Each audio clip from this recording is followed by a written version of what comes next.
And just coming into us now, we do understand that the U.S. envoy Steve Witkoff has arrived in Israel, of course, to facilitate the release of Edan Alexander, the captive that's being released by Hamas momentarily. Let's discuss this now with Mahjoob Zweiri, a professor of contemporary Middle East politics at Qatar University.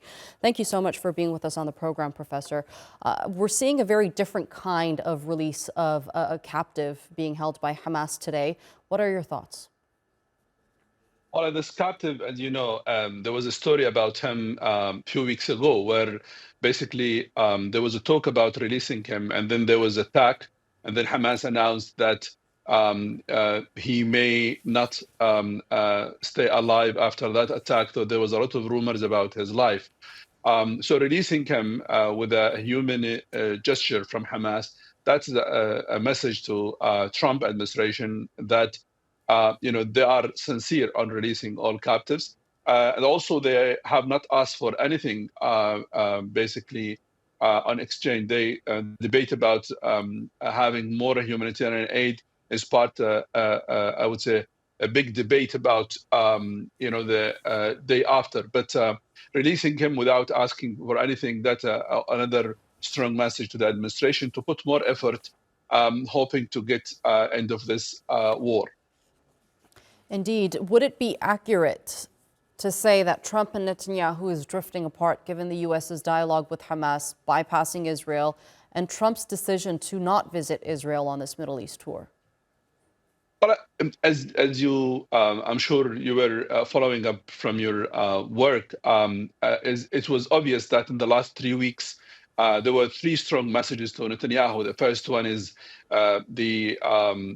first of all, talking to Hamas through the envoy of captives, and then stopping that negotiation. And then Trump announced that he will enter a negotiation with Iran on nuclear issue. That was another shock to Netanyahu. And the third one was basically talking to Houthis, and that was the third one. Now this is number 4 of the shocking news to Netanyahu.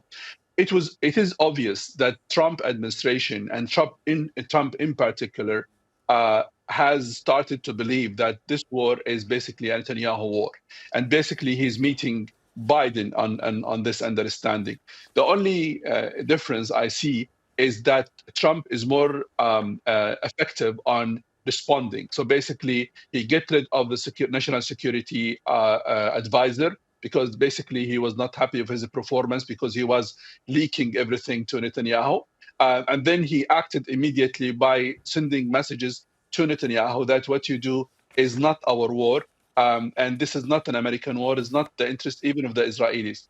Trump is trying to do one major thing, is differentiate between supporting Netanyahu and supporting Israelis. And that what Biden was trying to do, saying, if the American does not support Netanyahu, it doesn't mean that they don't support Israel.